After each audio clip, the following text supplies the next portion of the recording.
people don't teach because they're experts. We perceive them as experts because they teach. And so the very act of teaching not only builds expertise, but also refines your perceptions and your own expertise. And like people think of you as an expert. And then if you're wrong on something, they'll immediately correct it. And they will help you become more of an expert because someone is wrong on the internet and we have to fix that. Yes.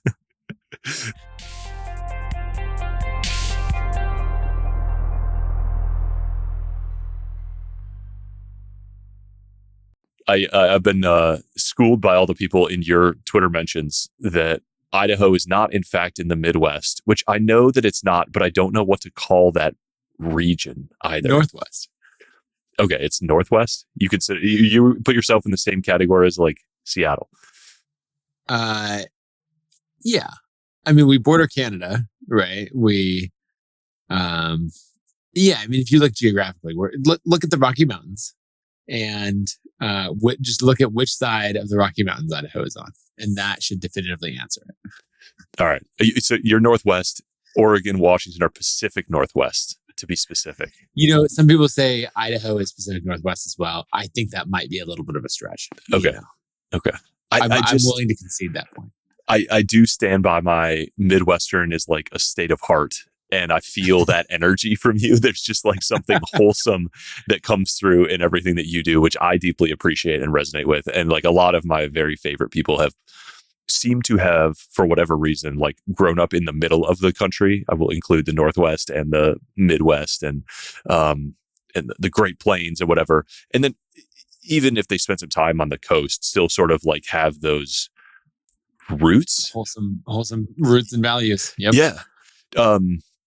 But this is the thing that we have in common, I think, which is like living outside a major hub, but being internet people or like in the mix of stuff that's happening in like Austin, San Francisco, New York, whatever.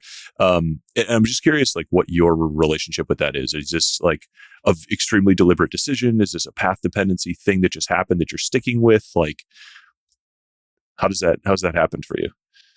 Yeah, it's probably more that just happened, or a combination of the two, really. Like I grew up in Boise, and and a lot of people are like, oh, you got to live somewhere else.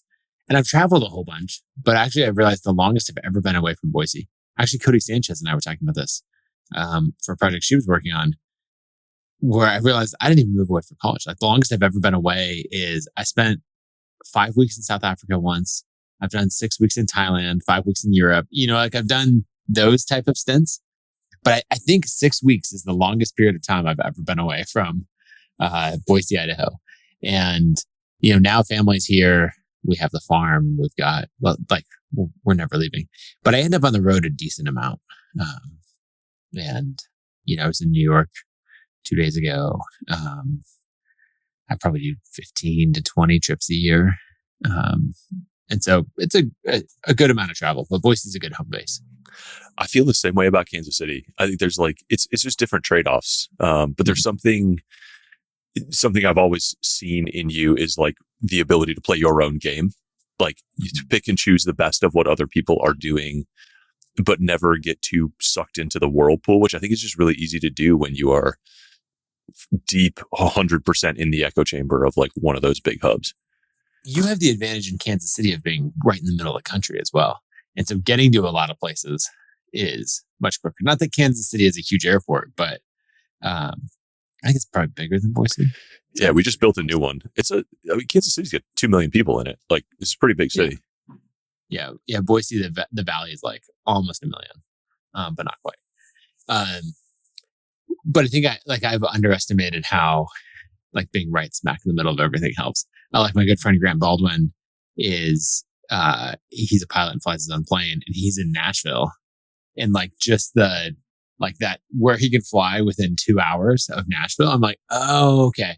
I like intellectually knew why all the bands were based in Nashville for touring, because like you could reach whatever it is, like 70% of the US population in a, 10-hour drive, 5-hour drive, whatever the stat is. But like watching that, I was like, oh, like being over here in the Northwest, as we established, does make it harder to get places. Like I was looking at, I'm going to be in your neck of the woods for Capital Camp, and like getting to Missouri, I'm like, oh, it's going to be, that's going to be tough. I'm going to go to like 2 flights to Kansas City and then drive or something, Yeah, I'll take flying to Kansas City. We can ride out together. Yeah. I like that. Sounds good. It's like the one time a year when the internet comes to visit our little neighborhood, which is fantastic fun for us. How much is I know you've been flying for a while. Has that changed your, like, is that how you actually get around and go see people under some of those trips, or do you just fly as a hobby? And So far, it's mostly as a hobby. I actually just got my license like 4 weeks ago. It took me about a year.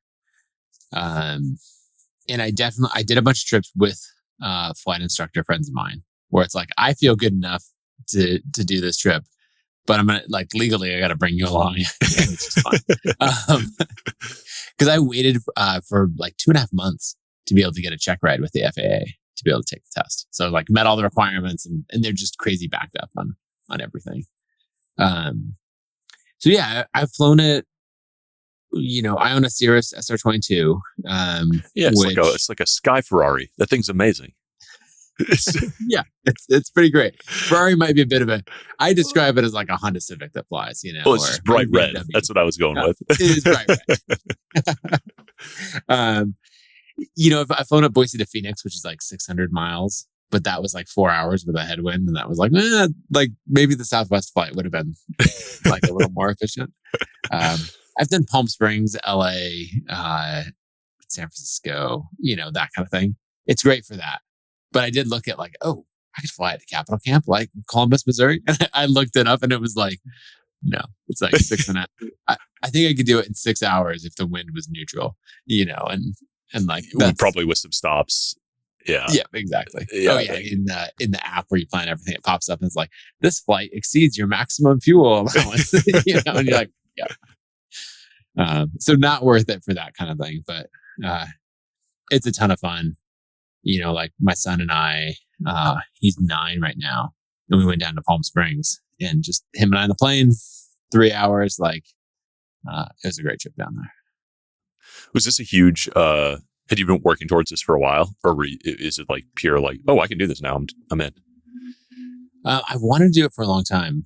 There's an organization in Boise called Mission Aviation Fellowship, and they fly small planes all over the world. So like, think like the earthquake in Haiti, or the tsunami in Indonesia, they do like all this aid work because they're insanely good at logistics.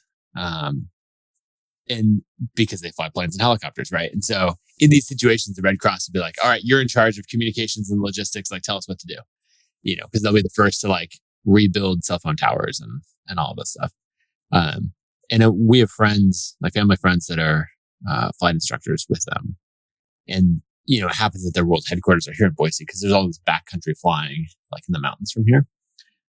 So in 2008, I got to go to South Africa and Lesotho with them and like do backcountry flying with them in the mountains, where they put their runways on hillsides. Like they want them on a slope because you can come up the valley and land uphill, and you're against gravity. And so you need a shorter runway, and you like taxi at the end, turn around when you want to take off. You're taking off downhill. So like you build speed so much faster and you get going.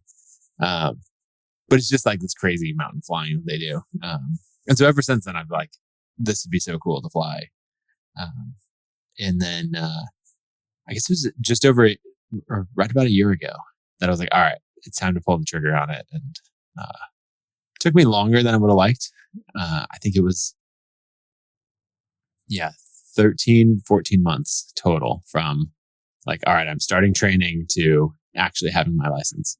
Is it still, it's considered like, or has been considered quite dangerous. Is that a thing that has sort of improved over time as the rest of aviation has, or small private flight is still kind of dicey? It's definitely better. It's probably equal to riding a motorcycle. Like people like to say it's equal to riding a car, but when you look at the stats, like people spend way more time in cars than planes, so you can't actually, equate it. The interesting thing about it is that in a plane, if you die, it's probably your fault. Like you made a mistake. And I don't know if that's better or worse. Right. In a motorcycle, you probably got hit by a semi truck if you died, or like who knows what happened, or you were being an idiot. But like, there's a whole bunch of things in the accidents with planes. It's all like, I don't know the stats exactly, but it's something like 70% pilot error when something goes wrong. So on one hand, that's really encouraging because if you're like, oh, I'm on it with my checklists, I'm like dialed in when I fly, then the chance of something happening is way, way less. On the other hand, you're like, oh, this is all like, I can really screw this up, Yeah. So there's definitely things that you can do. Having the right plane makes a big difference. The Cirrus, if you were to find yourself in icing, it's got equipment for that. It's got a really good autopilot if you find yourself in the clouds and you weren't prepared for that. So it's really just it's a commitment to fly the right plane, and then also to like keep investing in training. So even though, it's basically like, all right, I got the most basic license and now just keep training from there and adding ratings. Yeah, it seems like a certain personality type either is drawn to this or at least knows themselves well enough to know that they can trust themselves with their life and their checklist, and like their diligence to get it done. So I have a few friends who got their license now, and they all kind of like fit this mold of like, no, I am confident enough in my logistical discipline to take my life and my family's life in my hands with this plane. And like, I'm wearing 2 different colored socks because it's laundry day. So like, I'm not a pilot material. That's not going to happen for me. And I know that. I'm good. I just know who to get it. So I got a few, I think 2 main topics that are passions for me that I find you to be an inspiration for, that I think definitely I can learn from you on. So just because you're just farther down the path of this like CEO organization building journey with 2 of these very, I don't know if they're counterintuitive, non-consensus, but definitely in the like self-educated CEO, like non-MBA driven school of thought, which is Flywheels and incentive comp. That I think those of us who are just kind of like, we just picked up the books and tried to figure it out are like, oh my God, these are like Rosetta Stone concepts. And I know you talk about Flywheels a lot, you write about Flywheels a lot, both on the creator side and I believe to a large extent in the ConvertKit side. So I want to just kind of pull your string on some of these things. And I'm just curious sort of where you got the ideas, and how you start to incorporate them in like day-to-day management of ConvertKit. Yeah. Oh man, there's so much here. So first, I think Flywheels is something that people talk about and they don't know what it means. And so I actually like to step back and just like break down what a flywheel actually is. Because I think it's, you read it in some article that, got published once, or like Jim Collins talks about it, the flywheels in Good to Great. That's where I first heard about them. But it's like, yeah, flywheels. And then I taught a workshop the other day and I was like, who could actually explain what a flywheel was? And like 2 hands out of 100 went up, and I was like, all right, let me explain what it's not just a circle with arrows. Like there's a deeper metaphor here. Yeah. Yeah, exactly. And flywheels are useful for all kinds of things. Like sometimes they'll talk about one example and people are like, well, but flywheels are used in cars and, all of this stuff. Like, and it's like, yeah, so it's a way to store energy. I was actually listening to Elon Musk's biography yesterday on my run, and they were talking about like their ideas for using flywheels inside of the early Tesla cars, and it's like, yeah, they're used for all kinds of stuff. But my first introduction to flywheels came from actually that trip to South Africa and Lesotho that I was mentioning with Mission Aviation Fellowship in 2008. We were working at this orphanage in Maseru, which is the capital city of Lesotho. Population maybe 2.5 million, I think. So good sized city, but not like the infrastructure was not that great, and so they had electricity, but it would, like I was there for 2 weeks and, it went out. Not every day, but close to it. And so as we're putting in the well, we knew we didn't want to do an electric pump on this well. And we also knew that a hand pump would be a lot of work, for 100 or 200 kids to rely on at this orphanage for water. And so Jason, who was leading the trip, who's a flight instructor, very mechanically inclined, he lived in Africa for, 20 years. He was the person where like when some appliance that someone had brought from the US broke, like the blender, he would go like machine the new part, like some plastic part that broke. He would go machine a new one in the airplane hangar and all their stuff, right? And then replace it. And so whenever they left, everyone was like, "Oh, we want Jason's stuff because we know that it all broke and we got replaced with a better version." And so we're, what's the plan? What are we going to put on this? And he's like, "Oh, we're gonna put in a flywheel, so this big metal wheel that sits on top of the pump, and instead of a linear up and down motion, it has this circular motion. It's way harder to get going. Like that's a key thing about a flywheel, is that they're much harder to get initial momentum. Like actually when we got it going, my friend Luke and I were like standing on either side of it, like grabbing the handles and like really leaning into it. Like it took real effort to get it moving. But then that, the effort decreased over time, started to spin faster and faster. And then, we started to get more and more water coming out of the pump. And so like taking this metaphor and then applying it to real world things, I thought was quite interesting. And in reading Good to Great, I was actually kind of frustrated that it was so high level, right? He talks about like the flywheel for Amazon, and it blew my mind as, like basically in short, more scale leads to lower prices leads to more scale. There's more steps, but read Good to Great if you have. But like, I struggled for years to put it in practice inside of ConvertKit because it was like the absolute highest altitude flywheel. And it wasn't until I really started to try to implement these like very detailed level flywheels that I started to get momentum. And so the example that I came to, that I probably use the most is just like a content ideas flywheel for your newsletter. We have this idea that, okay, if I write a newsletter every week, I'm going to run out of topics eventually. And any writer knows that the more you write, the more you have to say. But like, take a step back from that, most people run out of topics. And so if you think about it, you're like, okay, how could I have a flywheel that the more I do of something, the more it gets me? And so basically, the more I write, the more it gets me to write about.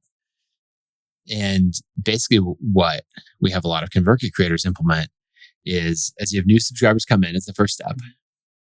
Then you send them an automation. It's like, hey, here's some of my greatest hits. Here's the content you need to know.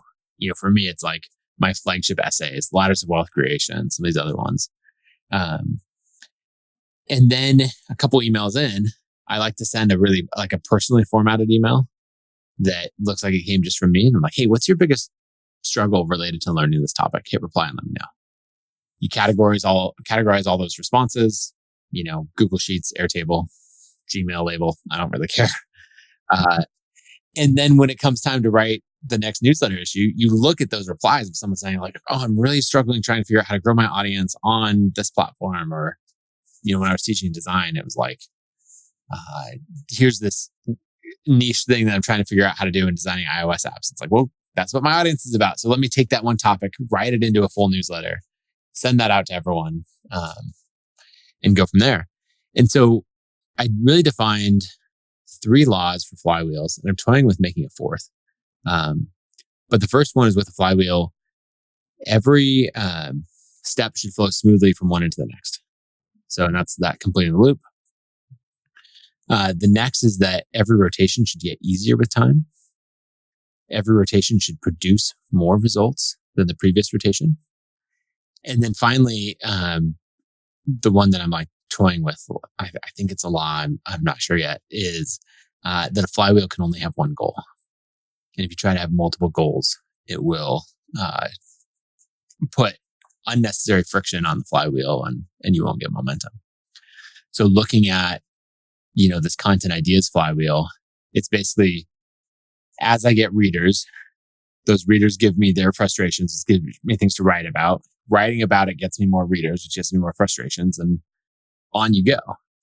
And so it both, is easier because I can refine my process, my automations, and then it produces more because I get more ideas. The bigger the audience, the more ideas I get, and then the more people those ideas go out to, and so on. So you watch it compound. It's so interesting how much easier it is to write or speak in response to a question than without one. Like,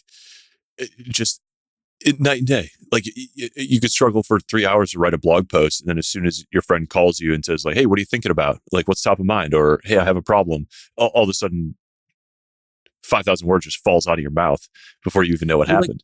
An example from yesterday, my friend Sean Sweeney, who does all this real estate development in Minneapolis, he's like all kinds of epic projects that he does, and then he's playing this like creator Twitter. He's like has one foot in this world. He's like, do I want to go down this path?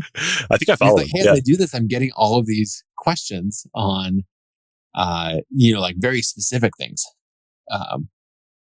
And people want like one-on-one coaching and consulting. I don't want to do that. Like, maybe I do. I don't know, for a certain price.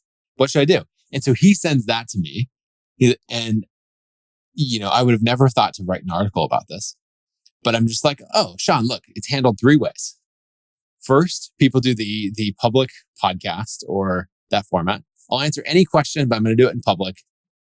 So, that's the Ask Pat podcast or any of these other ones. And so the price that you pay for your problem to be in the public domain, that's like, what you're doing with the Creator Podcast, right? Yeah, exactly. Yeah. Right. So that's one version. The second version is that, you sell your course and you add group coaching to it in some way. A lot of people do this. Dan Martell does this really well. He has this Buy Back Your Time book, and then he has this whole group coaching program that he's scaled to millions a year in revenue. Where people are getting on a weekly call and learning, you have to ask your question in public. Semi-public, yeah. Semi-public, right. Yeah. But then you also get to learn from the answers to everyone else's. Or the third one is you say, all right, $2,000 an hour. And yes, for the right price, I will do, this coaching. Yeah. And in, like Nick Huber did this a bunch with his audience. And he made, I think, well over $100,000 just on coaching and these consulting calls. And so it was interesting, like getting that question from Sean, like having the actual question. I was just like, oh, boom, boom, boom. Here's how it's done. And then I was like, all right, this is us like trading voice memos. And I'm like, all right, well, I'm going to transcribe that voice memo, and that's a newsletter issue. That's a draft. Yeah, that's perfect. I'm thinking about your hypothetical law, your potential law. The version that I have, or the Flywheels that I've driven, is I try to be really meticulous about each step can only have one goal. But when you look at, you think of like multiple different flywheels, like you think of the Uber flywheel or the Amazon flywheel or some of the like corporate level ones. And as a company, you can't just have, maybe there's a keystone, but there's not like one goal. But as you subdivide them into, the marketing goal, the story of the company's goal is to tell the best story the most broadly, or the sales or the product. Like each of these sort of steps has an optimization whose output goes into the next step, right? Like I think that's a very good law. But if you define one, like the point of it is to have multiple functions working in concert. And so if you have one priority that doesn't take into account all the work across every step of the flywheel, I worry that you maybe subjugate some of the other steps to just one of them. But maybe I think the altitude of the flywheel really matters. So you're talking about like a high level company, flywheel. And a lot of the ones that I start people out on are very specific, very low level flywheels. And I try to get people to rank the altitude of a flywheel on a 1 to 5. Like, hey, like the one that I walked through, that was a level 1 flywheel. It's the lowest altitude. The one that you're talking about is like level 5, right? That's kind of up there with the Amazon flywheel. And I think most people should start. This is where I struggled with good to great, is that I started at the top and tried to work down. And I really think the flywheels, you should start at the bottom and try to work up. And then you'll end up with different flywheels at certain stages. So I use Sahil Bloom as an example. He has a very focused flywheel that lets him write two newsletters every week, keeps them interesting and engaging. And the goal of that flywheel is not even to grow the newsletter. It's all about quality of content. And how do I get good content out twice a week up from there? Then if you move up one level in the altitude, then there's another flywheel that's all about growth. And that's where he's taking subscribers from social, amplifying with ConvertKit's creator network, sending out the newsletter, selling sponsorships in it, taking some revenue from sponsorships, dumping it back into growth to make the newsletter bigger, right? So the bigger the newsletter, the more partnerships he can do, the more people the newsletter goes out, the more he can sell the sponsorships for, which gives him more to reinvest. And so that one snowballs like crazy, right? An early rotation of that flywheel was like 10,000 new subscribers in a month. And now he's putting out 50,000 subscribers in a month for list growth. But then he has another flywheel above that, which is basically where he makes his money. And that's his agency flywheel. And the very high level version of that is he's going from like taking his audience, figuring out what his cost centers are, what he's spending money on. And then he's creating an agency around that, promoting that agency back to his audience, and then using that money to complete the loop. I could pull up I just pulled up the flywheel. So, the first step is he's growing his audience and really operating the creator business. Next, identifying his cost centers, starting agencies so that it's an internal, he's cost center to profit center. Then he's hiring an operator and everything within that. Then he promotes that on social. He's got a very set way that he promotes his businesses on social. That's driving and fulfilling the clients. That generates profits, and he uses the profits to scale his creator business. And he's taken that to, I think he has 8 agencies that he's scaled up, and to a combined 10 million or so in ARR. And so it's really important to look at like those different altitudes. I consider that like a level 4 or level 5 altitude. That's super interesting. And as you point out, like much easier to build from the bottom up, much easier to sort of, you always hear about the high level ones first, in the blog post or on Twitter or whatever. Because I always think about which ones drive decision making. So sometimes the high level ones can really help, right? In the Amazon's case, people can say, okay, what is our goal? Our goal is to drive down prices to get economies of scale, right? That's really clear to us. And so when you reach when a mid-level manager reaches a fork in the road, they can use that flywheel to answer a decision.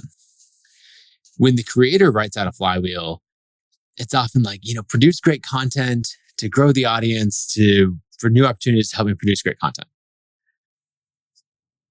That might be true as a level 5 high altitude flywheel, but I'm like, how does that help you make a decision? And so, especially early on, with the framework, then I'd go really detailed and say, all right, what's the production function? Like what needs to be, as a creator, what needs to come out of our factory every week or every month? Okay, what's a flywheel that I can make to make that easier? So as you're breaking down, roles inside ConvertKit, like do people have as part of their job description or, individual KPIs or something? Like, do you think about those roles or those teams as flywheels, as lower level flywheels? Yeah, I think I'm still pretty early in implementing this across ConvertKit. So it's really in the last, I guess I almost exactly a year ago that I published the Flywheels essay and started talking about this publicly, and really focused on the creator aspect of things and used my own content as a guinea pig. And there's flywheels that I like documented retroactively. Like I didn't know to call it that, but for direct sales in the early days, I was like, oh, that was a flywheel. It definitely got easier with each rotation. Here's exactly how. It definitely produced more. Here's exactly how. But it wasn't like in 2015, I was like, oh, this is our magic flywheel. There's some revisionist history on that one. But now there's always intuition that like gets correct codified. Yeah. And that's when you're learning, like reading any business book or something like that. If you have some level of experience, like I'm usually somewhat skeptical of like, would this work? And then when it pattern matches to to my own life experience, I'm like, oh, I think you're probably right about this because you're now you're now naming something that I've experienced. I just didn't know how to articulate it. So on the business side, what we did at our last team retreat, let me back up a little more. Wrote the article. People started thinking in those terms. Then over the course of last year, I tried to document more of it in course form. And so probably October, November, I put out I did 2 cohorts of creators through a course. And then I also shared it with the ConvertKit team. And so like, hey, watch this for 2 reasons. 1, to think about flywheels in your own work and role in the team. And 2, we serve creators. So to be able to use this format to coach creators. And that was good. That got traction. But then what I did is I actually tasked our ops team and said, your job is to get to where at the end of 2024, we have 12 fully functioning flywheels, like operational in the company. And we defined what that meant, right? It has to go through, a certain number of rotations. Like, is this a weekly flywheel, monthly? We got to have at least, I don't remember what we said, maybe 6 rotations, like on a monthly flywheel. It has to be measured, because you can put a spreadsheet to a flywheel and say like, all right, I've measured every single step. I've measured the results, the friction, all of that. I can track how it's trending over time. And then they led the effort at our team retreat in February of like teaching the concepts, breaking people into groups and saying, okay, this is our star creator onboarding flywheel. What else did they do? They had one around brand, another around like we made an incident response flywheel. So like when, the PagerDuty pings to say, hey, a server is down, or like the email sending queue is backed up. Like it kicks off a very specific flywheel, and normally it'd kick off a linear process. But the difference is that flywheel, its loop closer is all about how do we make it better so that that's less likely to happen. In this case, which it's a negative flywheel, or like a do less of this thing. Most flywheels like, how do we get more? And how do we fix the issue flywheel? How do we make this one thinner and happen less often? Yeah, exactly. But that has really now the team is tracking metrics on a weekly basis to the flywheels that they're working on. Yeah, that's a really what a holy grail system of like micro to macro quantified system of continuous improvement.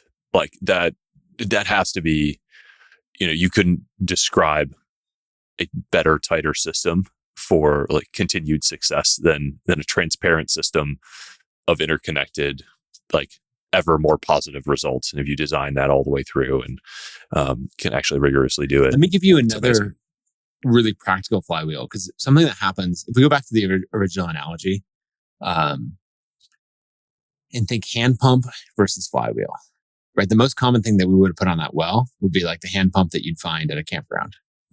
On one hand, it has a nice long handle that gives you leverage. That's way better than dropping a bucket down in there and pulling it directly up. But it has like linear up and down motion. There's still a pretty strong correlation between effort and impact. The moment you stop pumping, you stop getting results. And we ran a influencer program for ConvertKit that was very much, I realized later was the hand pump process.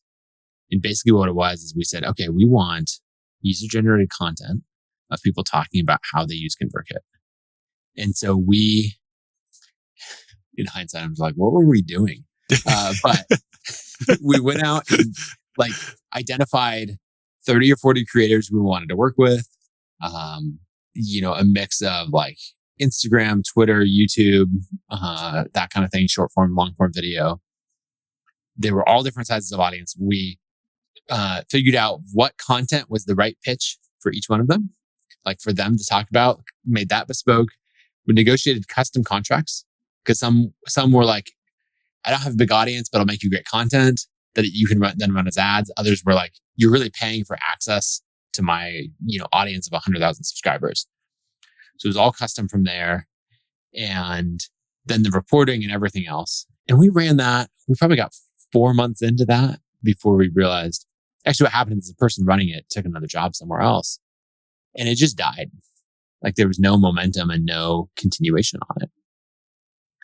And when I looked at, one thing that bothers me is anytime something that I think will work really well dies out and the team is like, no, that was a terrible thing. Like that was a terrible idea. And I'm like, no, but there's something here. And so I dove in and was trying to figure out, okay, what went wrong here?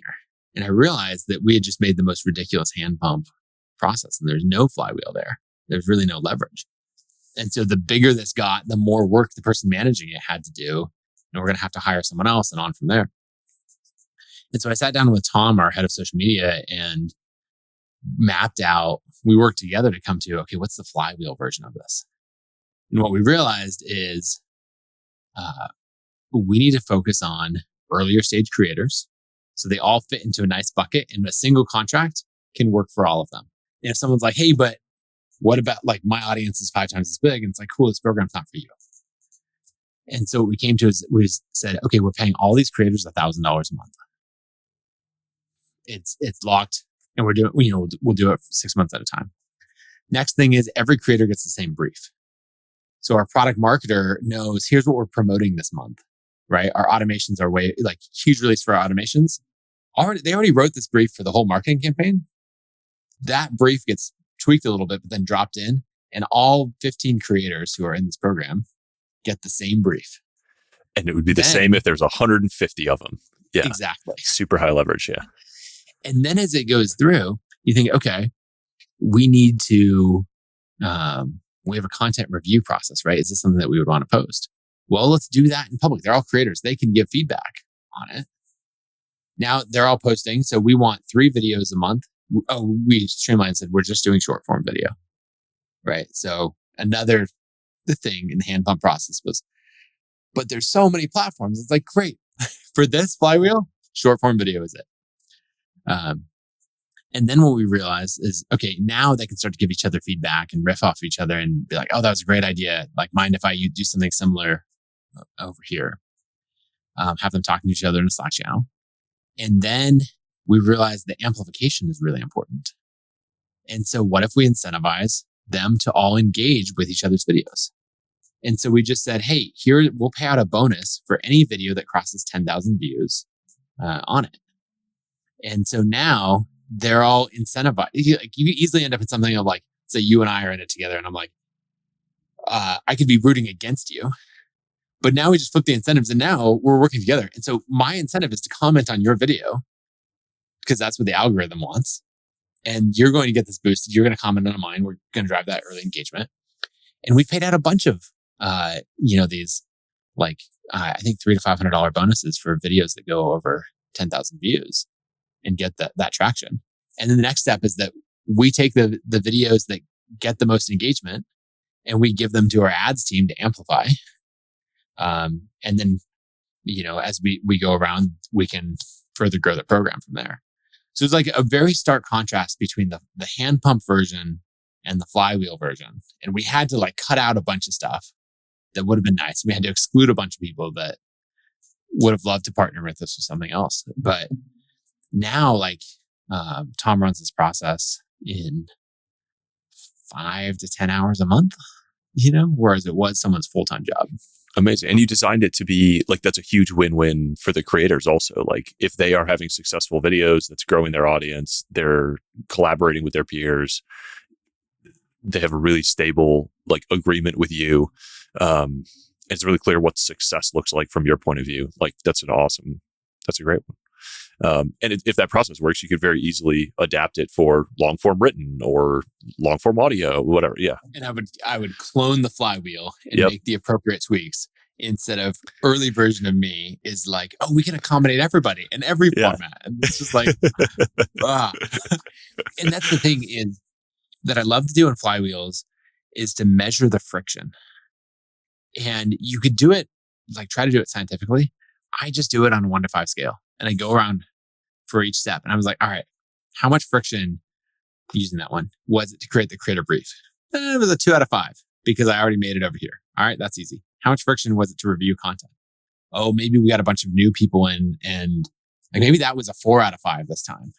We work our way around. And then I can track that over time. I'm like, all right, 6 months later, reviewing content is still a 4 out of 5 in friction. Why is that?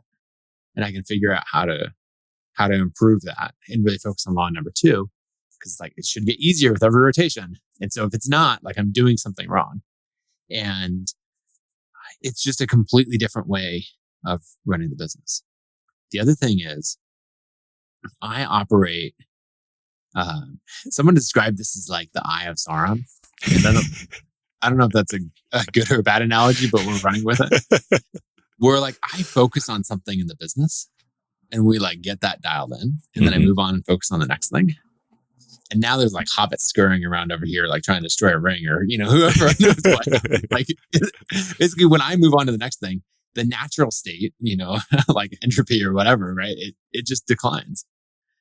And so, an example of this is in 2022, I decided I was going to grow my Twitter audience. The goal was to go from 30,000 to 100,000 in 12 months. I pulled it off, with days to spare, but we got it done. And I think it'd be a natural assumption to see that growth and to assume that you go from 100,000 to 200,000, right? Like this should accelerate in 2023. But what actually happened is it went from 100,000 to 125,000. And the reason is because flywheels aren't perpetual motion machines. Like you have to stay on it. And what I did is I have Sauron, so Twitter was the most important thing. And then I moved over here. And later I came back and what happened? And like the flywheel is just sitting there totally still because I didn't have a step in my process to stay on top of it. I didn't hire someone who that was their job. And so those flywheels like really keep things moving if you come back and like have that monthly metrics check in, and make sure that you're maintaining and tweaking it. Have you interacted with Brian Balfour at all or done the growth loops Reforge course? But I've heard good things about Reforge. It is the closest model I've seen. They call them loops. There's all different types of loops, but that kind of like stacked flywheel or feedback loop, positive feedback loop approach. And they have a really kind of thoughtful, from sort of simple metaphor through spreadsheet. It's really engineered around growth very specifically, and usually like venture-backed scaled growth. But I'm pattern matching to some things I learned from him and from that, which is, as you point out, like pretty awesome when you see metaphors agree across domains. Like that's very cool. Exactly. And I think that's kind of what they've done such a good job of in the startup growth world is giving people that curriculum that you can really follow. And then, the shared language, right? Across like a whole marketing or a growth team. And that's a lot of what I'm trying to do with Flywheels, where if we can get a whole bunch of creators and then creator, support and managers and all of them to say like, oh, I'm going to go implement this flywheel. Like something that I'm trying to do is build up a library of flywheels that you could effectively copy and paste into your business if you find the one that's the right fit. I love that. Oh, that Eye of Sauron and entropy connection is a good sort of segue to the second big topic, which is, incentive compensation and giving people ownership. And how do you make that transition from where you are the person making the thing work, whether the load's on your back or whether you're just really hands-on helping someone get something done, to, okay, this machine does work well enough now to be a perpetual motion machine. Like this flywheel will continue when my attention shifts. I assume a big part of that is incentive comp, though there's also like a lot of other things that go into it. But I think you are certainly in this new school of people paying a lot of attention to this. And I appreciate how publicly you're doing it, because that's always a brave thing to do. But I want to start with same thing. Like, where did you first come across this idea? What were some of your inspirations to really pursue this? I think I heard about profit sharing or employee stock programs from, I probably wouldn't have been Good to Great, maybe like Small Giants, some of these other books that talk about like maybe some more classic companies that have ESOPs or similar programs. Honestly, some of it came from like the inverse of some of my heroes. Like, one thing that came up is so I've learned so much from Jason Fried and David Hennemeyer Hansen, and reading Rework, reading their blogs from early on, and just like so many things they say, I'm like, oh, absolutely, yep. It pattern matches to my experience. I learned from, I implement it, try it out. It's totally true. They would say something that I was like, oh yeah, that's totally true. And then I was like, I don't think that's true. I think the opposite might be true. And one thing that they would say is, they talk about why they don't do equity. And they'd say like, oh, equity in a private company that's not going to sell doesn't have value. And I was like, that's right. We're building this for long term.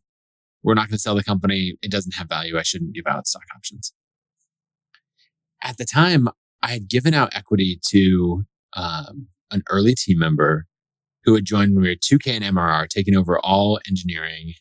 And then he had stayed with the company for exactly 2 years. And in those 2 years, we'd scaled to 500K in MRR. And he had led product and engineering through all of that. And he's like, look, I want to move on to other things. He'd done like a Y Combinator startup before. And he's like, I like these 2-year chunks. And he's like, I don't want to manage teams and all of that. So I was talking about how equity doesn't have value. Well, I was in the process of buying back millions of dollars of equity from this individual who had a big impact. And so I was like this doesn't quite match. And I got to about 2018 when I don't know what revenue was, maybe 10 million a year, something like that. And I realized that we created something that had insane value. Like the rate, I'd done some math on multiples of like, okay, again, made up, but if we're adding $1,000 of MRR a day and software companies are valued at, 7 times ARR, then like we're adding something like $84,000 of enterprise value to this company on a daily basis. And of course, you got to, keep it growing. And there's so many things in that. But I just watched that and I was like, I think this equity has a lot of value. And I think that like the equity value, for, for Basecamp is like actually the thing that pays for like that fancy yellow Lamborghini that the DHH drives, and the fancy, beautifully architected house that Jason has. And so I just realized like, I think this is something I need to change my opinion on, or like that I have changed my opinion on, and I need to change my public stance on. And so the very first thing that we've done is profit sharing, and that I'd always had. And that was actually a really special thing to roll out. And well, you were super thoughtful. That's worth a deep dive on its own too, because you were super thoughtful about that. And you're in an interesting position as basically the, I don't know if sole, but certainly majority owner to basically, unilaterally make that decision to share the profits with your team in a place where, a lot of people wouldn't and haven't in your position over the course of the years. So I think it's a really interesting thing to do, which gets back to the Midwestern is a state of heart. And I think in one of your posts you said like I saw myself doing much better disproportionately to the team, and I wanted to correct that. Like you felt compelled to kind of fix that on a near term and long term basis. Yeah. I think I've just always, I don't know if I'm like pure capitalist there's some version of like, when it comes to running and scaling the business and winning the market and all that, like I am a diehard capitalist. And when it comes to taking care of the team and family and everything else, like probably pretty close to a pure socialist. Yeah. And I think that, I don't know, when you have like this much abundance, like one of my things the mission of the company is we exist to help creators earn a living. And we live in this world where all of these creators get some pretty amazing paydays. Like if we were to make up someone and I'm like, yeah, and they did this thing and built an audience, 10,000 subscribers, and they launched this product and they made $100,000, you'd be like, yeah, like that would be the most normal thing for us to talk about because we have firsthand stories of 100 people that have done that, right?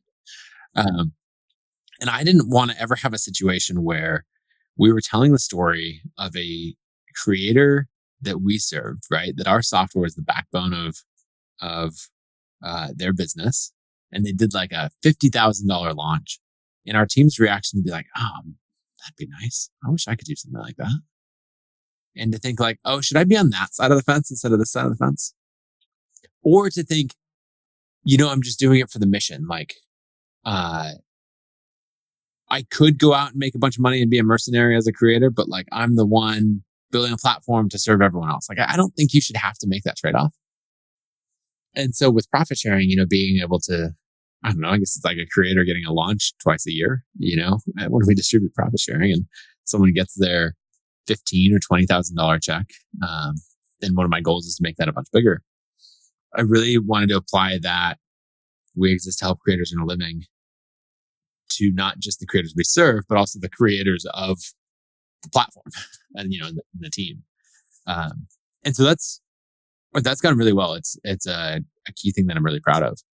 I'm not certain, that there's probably someone out there who's like knows incentive compensation super, super well. And they're like, actually, this is the perfect system. So I'm not so prescriptive to say that, everyone should do this. But I'm very, very glad that we did. You and I also have a lot of friends in common who run very, very profitable companies, and and then take those profits and reinvest them in buying more companies and really compound and snowball that. And if you add profit sharing in the way that I have, it does limit your ability to snowball those returns into something else. Well, as fast, correct. Because, if we're thinking of it like a flywheel, all of a sudden your flywheel has two goals.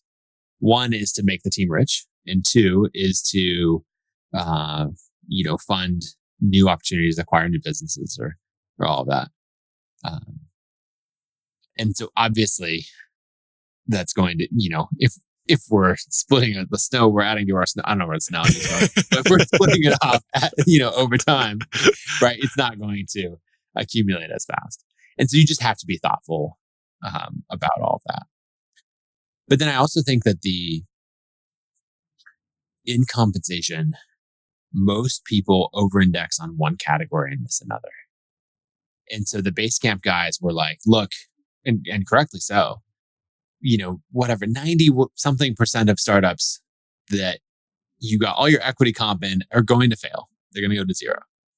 I have an equity check from a company for 64 cents. I actually didn't know that you could write them a check for less than $1 until I got that check. You write in the memo line, normally you write like 12 and, 1,000, and then you write the cents after that. This says 0 and 64 100. And I was like, I don't think I ever would have known how to write that. This is less than a stamp. You could have just kept it. It's a tip. But that was like my equity payout from the first startup I worked at. And so the Basecamp guys were correct that that's the most common outcome for your equity. And so people way overvalue it. It can be totally misleading. I can't decide if you did better with your 64-cent check or I did better with a t-shirt. It's really like... I mean, the t-shirt could keep you warm. They both could. I could burn the check. The t-shirt would keep you warm for longer than the check would. If you lit them on fire, there are more calories in the t-shirt. Yeah, exactly. So, I guess realizing that the traditional startup culture was correct, that if you have a wildly successful company, the value is best delivered through equity. And the Basecamp guys were correct that most of those never happen. And so I realized it's something I do all the time in my life. I feel like everyone wants to put things on a single axis, right? Do you want to be high growth or profitable? And that's a slide like, where in there do you want to choose? So both would be great. Can we do both? Yeah. And I'm always saying like, okay, take those one axis, like it's this. It's like we have profitability and we have growth. And there are some horribly unprofitable companies that grow painfully slowly. And there are some absurdly profitable companies that grow very, very fast. And like there's characteristics that will put you in each of those quadrants.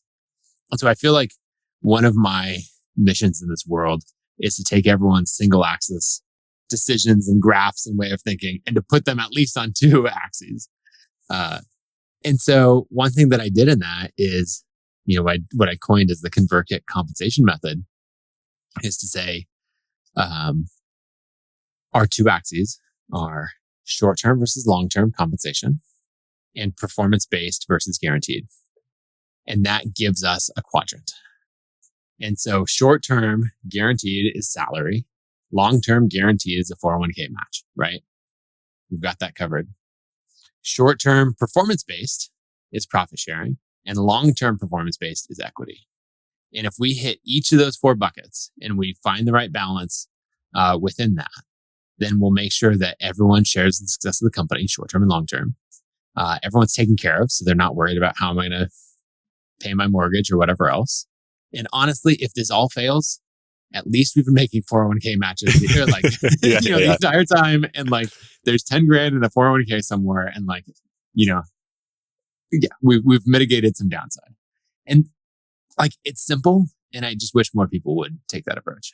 Yeah, I love that. And that really protects against, there's a huge set of failure modes that come with over engineering or making too powerful your incentive comp system. Like you can over incentivize people to the near term or the long term, and either of those will destroy your company in different ways. So, there's tons of there's pitfalls all over the place and landmines in incentive compensation. So designing it so that people are hopefully making smart trade-offs between like, oh yeah, I'd love my profit share, to go up this month, but I shouldn't do it so aggressively that I'm robbing the future because there could be a big payout one day, if ConvertKit sells. Salary, yes, right? Yeah, absolutely.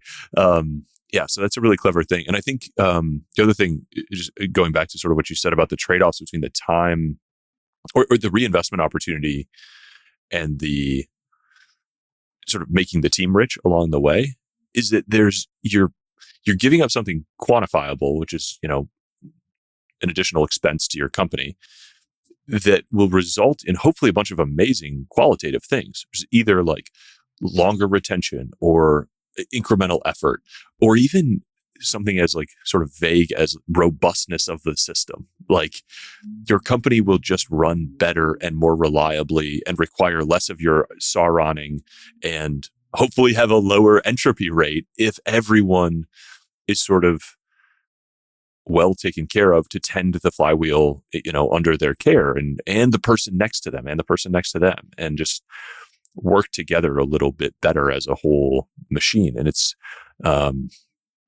there's not that many people who can make those quantitative for qualitative trade-offs and really see the wisdom in it. Yeah, and there's some really interesting side effects that come from that in like some natural tensions. Like one example is a few years ago, we had an engineer that was running some experiments on AWS, accidentally left the server running, and it was like $2,500, and in the grand scheme of our AWS bill, it didn't really matter. I think our bill was smaller than it was probably like 40 or 50,000 a month at the time. And so it's like, look, this is not even 10%. And so no one was mad about it, but it was but then it had this, like, I heard later about someone made a comment of like, hey, don't worry about it. We'll shut it down. We'll clean up that server. We're good. But that's our money. Be a little more thoughtful next time. And they didn't say it like, that's my money. They said like, that's our money. And so you get those little things. Now we can play the other way where sometimes people are like, oh, I saw the red Slack the other day where someone's like, the cost of this app, I think it's like a Twitter analytics thing or something, went from like $50 to $100 a month. And like, is it still worth it? And I was like, I think we're good. Yeah.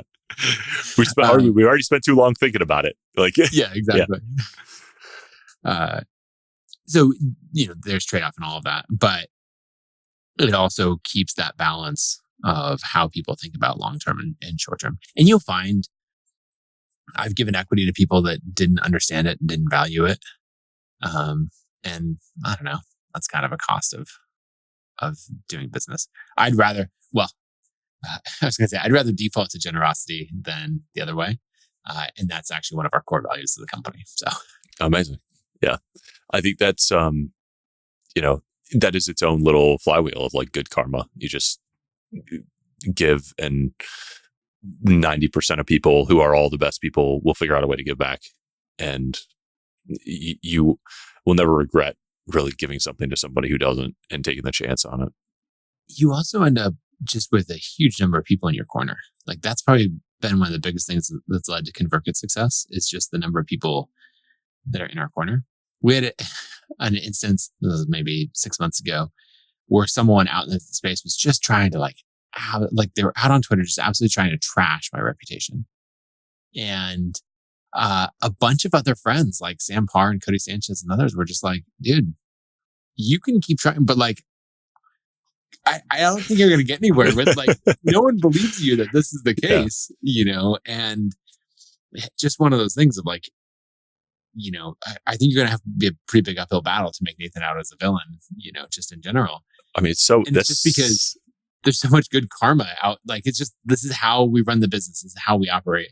And so, if someone's trying to be like, oh, here's a secret evil thing that happened. It's like, no, it really didn't.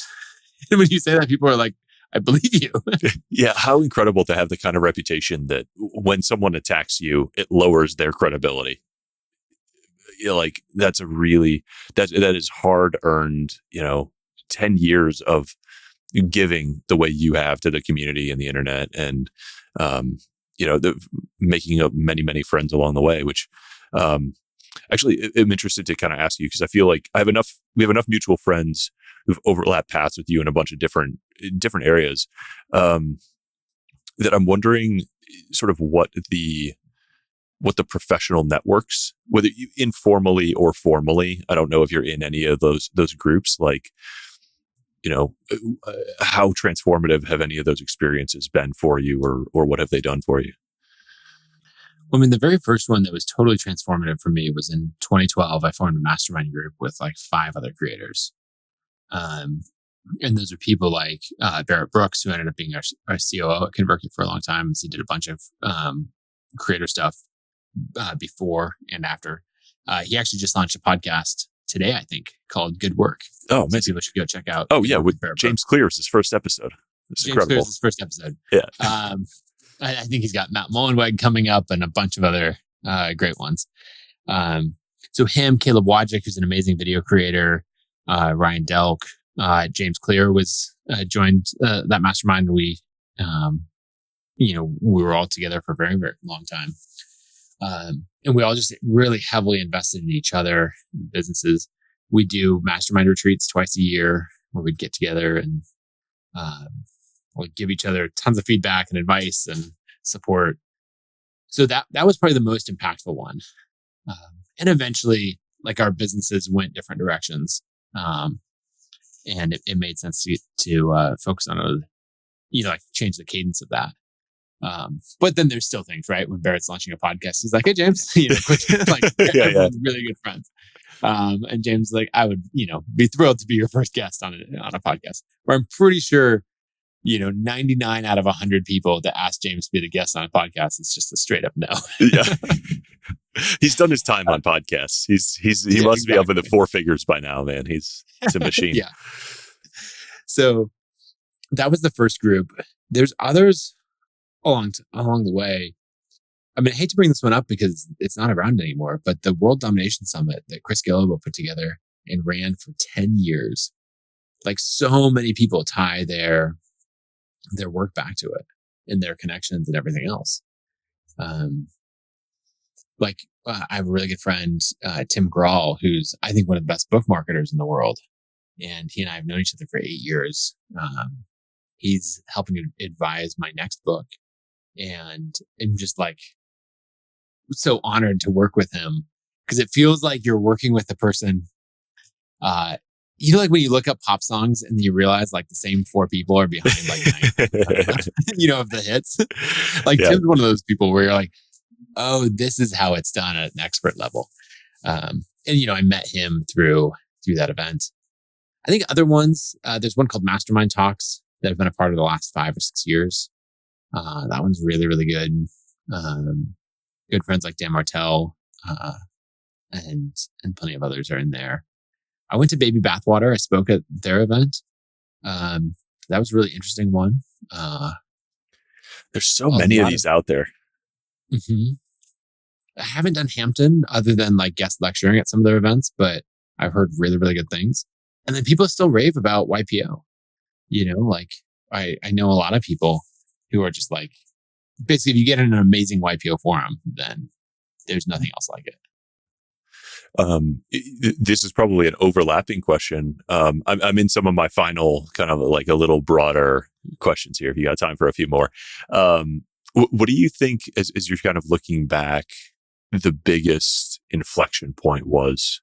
I've followed you since you were selling PDFs on the internet, like $10 like ebooks, basically direct from your blog. So I imagine there's a lot of different sort of transformative gateways you've been through. But I wonder if any stand out. Yeah. One in particular. So this is 2014. I'm 18 months into working on ConvertKit, and a community I was a part of a lot back then was called MicroConf, and Rob Walling put this community together, and I made a lot of really good friends there. There's really people focused on like early stage SaaS, or even just selling WordPress plugins or content or that sort of thing. Very developer focused, really great group. And I was walking back from the speakers dinner one year with Heaton Shaw, and he just stops and at some point and he goes, you should shut down ConvertKit. And I remember being like, what? Because it was out of the blue. We were talking about something else, but you could tell like it'd been on his mind. He's like, and he says that. And I remember thinking like a bunch of things. Where did that come from? That's not a nice thing to say. And what do you mean, basically? And he just like keeps going. He's like, yeah, you're going to be like, you had a bunch of successful ebooks. You're going to be successful with whatever you do next, but you've been working on ConvertKit for 18 months. It's stalled out at less than 2K of MRR and looked like you should shut it down. And I just kind of like stopped there and I was like, I didn't know what to do with that. And he let me sit with it for a second. Then he goes like, or you can take it seriously and give it the time, money, and attention that it deserves and like build it into a real thing. And I think what was popular or what I'd seen modeled at the time was like this, multiple products, you're diversified, you're selling the ebooks, you're doing the consulting, maybe you got a SaaS that you're running, all of this stuff. And I was trying to do that exact thing with ConvertKit. And I just realized that, thanks to Heaton calling me out on it, like that was not going to work. He's basically like, shut it down or double down, but whatever you're doing is not working. So stop. And it ended up taking me like 6 months to actually really take his advice. And I made a really simple framework, and it basically just came down to 2 questions. The first question was, do I still want this as much today as the day I started? Because there's so many projects that you started, like, I'm going to write a book. And like 3 months in, you haven't yet, you didn't make much progress. And then 12 months in, you're like, I should pick that up. And it's like, okay, but do you want to? And feel free to, if you're like, no, then just let it go. In my case, I said, yes, I absolutely want to start this, SaaS company and grow ConvertKit. I was like, okay, so then go to question 2. And that's, have you given this every possible chance to succeed? Like truly your best effort? Because if you have, then you can shut it down knowing like, maybe it was the idea, maybe it was the market, maybe the timing, whatever else. But I know I did everything in my power to bring this to life and it didn't work. And I can have peace as I put this to rest. And I knew that I still really, really wanted it. And I had like kind of half-assed the effort. And so I realized like, oh, if I shut it down now, I'm going to be that person. Like 3 years from now, you and I are going to be hanging out at the bar and you're like, yeah, so you shut down ConvertKit. That's probably a smart move. I'm like, yeah, I think I could have pulled that one off if I'd just done X, Y, and Z differently. I don't want to be that person. And so then that was the decision, like, okay, I got to go all in on this. And that was, uh, I mean, obviously, and wildly transformative What, decision. what did the tactics? I have a few follow ups on that because it's a really interesting story. Like, what did you, whether it took 6 months to come around to it or took 6 months to implement? Like, what did you actually change about your approach? Like, what did you give up to get the time? Was it a capital? Was it time? Was it just a mindset shift? Like, what had to change for you to feel like you were giving it all to ConvertKit? Yeah, I think it was four main things.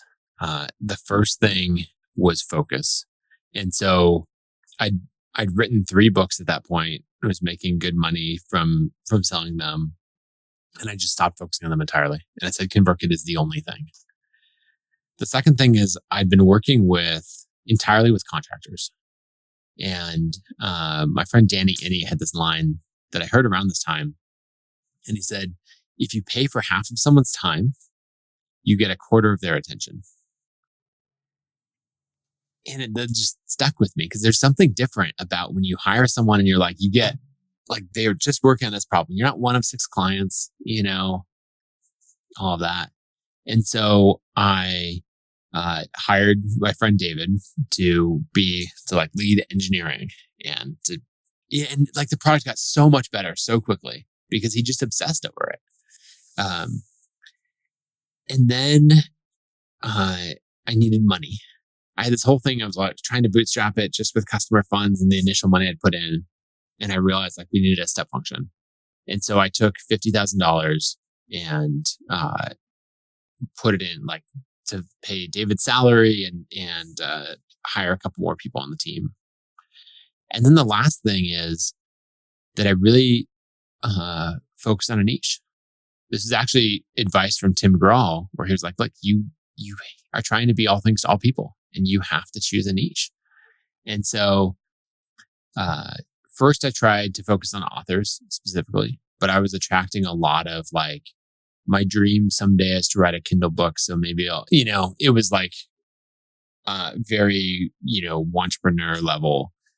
And so I ended up pivoting it slightly and saying it was email marketing for professional bloggers. And that gave me like very targeted, because I was trying to reach like, the Chris Gillibo and Joel Runyon and like Brendan Dunn and people who were making real money off of an audience. And that combined with direct sales, like choosing that niche, let me just go, all right, let's list all the paleo recipe bloggers who are women in this area. And I could like super targeted messaging, who I name dropped if a customer was super relevant and on from there. So it was those things that made the difference. And we did direct sales from 2K to about 25K in MRR. And then that's when the like word of mouth flywheel really started to kick in. That's awesome. That's a great story. I'm interested now. You probably have either the opposite problem or the same problem at a very different level. You're just surrounded by opportunities. You've got a wildly successful platform. You're surrounded by creators. You are running basically a creator business as Nathan, and running ConvertKit and writing a book, and like you have this thunderstorm of opportunities around you, and a ton of leverage. So how do you triage and sort of prioritize, your work on the other side of that? Because like, you probably don't have to be all in on ConvertKit to get it through each day. Like that flywheel is huge, and a lot of people are looking after it. But you've got so many things coming to you. I know you buying and renting real estate. You run Airbnbs. Like you are a fun Twitter follow because you're just like an ADHD entrepreneur who like, chases different things. But I imagine you have a framework for what you choose to bite off. Yeah, I think I need a better framework.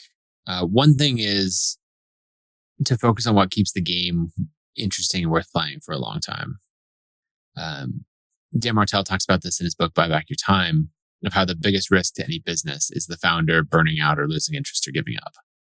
And so like be aggressive a lot of founders who are like service focused will take on way too many things because that's what you should do. Like, oh, let me carry your burdens for you. And you have to realize that that has its limits. Otherwise, you could be jeopardizing like the future of your own company, or your ability to do this for a long time. Right? If you're down and you're burned out and all of that, then the offer to sell, it's not a great offer, but like you might take that and move on. So the first thing is keep it interesting. And I feel like very privileged to spend so much time with like creators that I genuinely love. Like I could have made a software product for realtors. And I think my life would be remarkably less fun. Like I adore the audience that I serve. Yeah. And, like I don't want to take that for granted. Realtors are tough customers. Yeah. I guess you have firsthand experience. You don't have to say anything. I got firsthand experience on that. Realtors are like, I built software for plumbers and realtors, and I would choose plumbers every time. Like that's just a very different level of need. Different world. Yeah. But I think, so the first is setting things up for a long time. What keeps it interesting? The next dynamic is realizing there's a point that you're a value add in your company. And there's also a point, there's some curve of peak value, and more effort like starts to bring you down. And the humbling thing about that is that curve, as you put in more and more effort, can actually dip below zero in value provided. Like where you are actually a net negative at like me, 80 hours a week on ConvertKit on the wrong things, I'm actively adding friction in the flywheels, probably. Yes. Yeah. And driving people crazy while you do it. Yeah. Oh yeah. Yeah. And so I kind of draw that graph. There's probably actually a graph there that, that actually makes sense. And so I think finding like the right altitude to operate at is really important. And then the other thing is there's conversations. I've gone back and forth on writing more books for a long time because I was a very prolific writer for years, 1,000 words a day for 600 days in a row. And like I built my, the foundation of my whole career on that. I haven't published a book in 10 years, but I have very well thought out ideas for 5 books. And so when trying to decide like, okay, which is more, should I just focus on ConvertKit? Is it worth taking a step back to write, some of these books?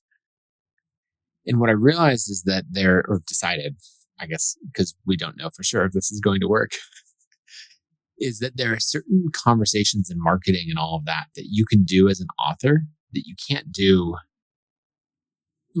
like as an entrepreneur or something else. Like as an author doing a podcast tour for a book and getting invited on, 50 podcasts, or even playing that up with the right media team to a Good Morning America appearance or something else. Totally normal, right? Nathan Barry has this book coming out, all of that. It fits into a preset mold that the marketing world, society has. Author promoting book, let's have him on. Yeah. Founder, growing company, same company's been growing for the last 10 years, doesn't fit the mold. The storytelling is not there. Good Morning America is like, okay, is it Mark Zuckerberg? No. Okay, yeah, no, we're not interested. I'm sure we will talk much more about this on your podcast, on part 2 of this conversation. But there is something so magic about a book that is just a bat signal about an idea or a person to have conversation. Nobody's like, come on my podcast to talk about your podcast or your course or even your company. Like there's just something about the artifact of a book that is so concrete and complete and comprehensive. It is just like a starter pistol to have a conversation about this topic. It puts out the discourse, and it's just like it's what that artifact is for. And to your point, there are paths all over the world, through every language, through every media channel, to every conference that unlock when you have a book. And it is just, you can know it exists. It seems too obvious and too stark to actually be true, but it is absolutely true. And it's hard to feel the power of it until you've actually like gone through it. You're like, holy shit, this is arbitrary and amazing, like night and day difference. And then sort of you could complain like about the rules of the game, or you could just learn the rules and play the game, you know? And that's, I think what I realized is this next stage, my story as a founder, my ideas, whether it be around audience building or flywheels or wealth or any of these other topics, company culture, I can use those to further amplify, like in partnership, in ConvertKit and my personal brand can grow together. And so now the thing that I'm thinking about is what team do I need to staff on the personal brand side? You know, what are the flywheels? What team do I need to run them continuously? So that it's not like, you know, a 40-hour week job to grow the personal brand and write these books and everything else, because there has to be balance. Yeah, it is interesting to see. People often see a personal brand and think it's one person doing the work. It's like, no. There's an author's name on the front of the book and 100 names in the back. Oh yeah, 100%.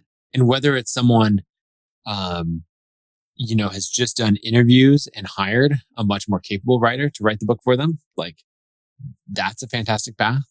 Or they've, you know, the other end of the spectrum is they've worked with a really good editor. And they've primarily written the book, but it's been checked and, you know, like pressure tested every step of the way.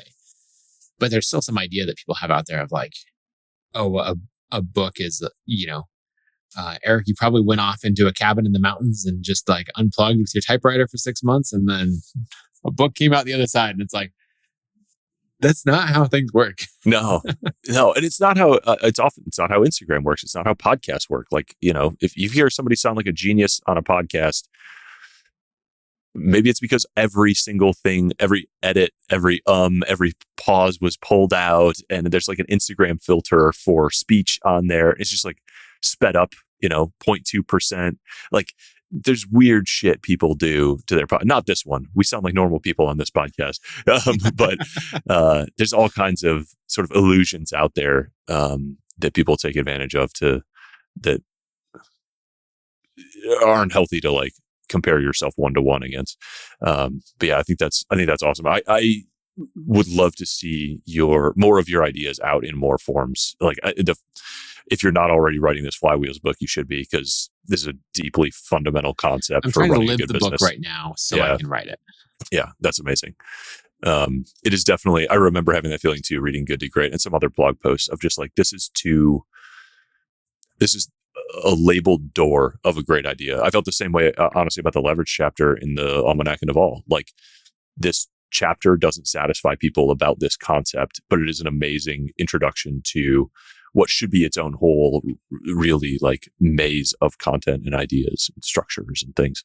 Yeah, it's really fascinating. Okay, one more. What are the rules of thumb that you sort of use most often, or like what are the Nathanisms that people who work with you would say come out of your mouth most often? I mean, I have these 4 mantras that I come back to all the time, and they actually used to be posters on my wall in my old office. And they started around audience building, but they apply in pretty much every area of life.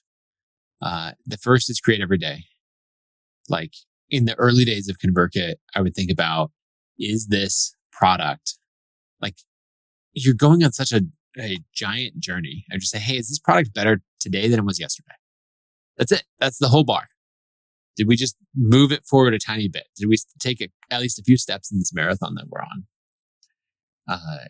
And as a creator, like it just points to consistency is the thing that matters most. If anyone was going on a creative journey and I could only embark or like only instill one trait in them, it would be consistency and that ability to show up every day for a very long period of time. The second one is teach everything you know. And people think a lot about, oh, I can't share this info. I can't teach it because I'm not an expert. And they just completely misunderstand that people aren't experts because they teach, or people, said differently, people don't teach because they're experts. We perceive them as experts because they teach. And so the very act of teaching not only builds expertise, but also, refines your um, your perceptions and your own expertise, and like people think of you as an expert, and then if you're wrong on something, they'll immediately correct it, and they will help you become more of an expert because someone is wrong on the internet and we have to fix that. Yes.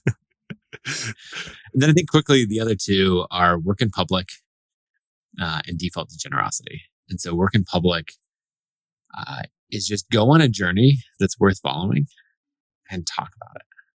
Say like, I'm here to build this company to 100 million in revenue and serve creators in this way, or I'm going to publish my first book and here's everything I'm learning and doing in the process. Or I bought this small business that I actually probably shouldn't have bought because it's a terrible thing. But like now I've got $1 million of debt on it, and follow along as we turn the worst decision of my midlife crisis into, something that will like be a good legacy for my family and wealth and all that, right?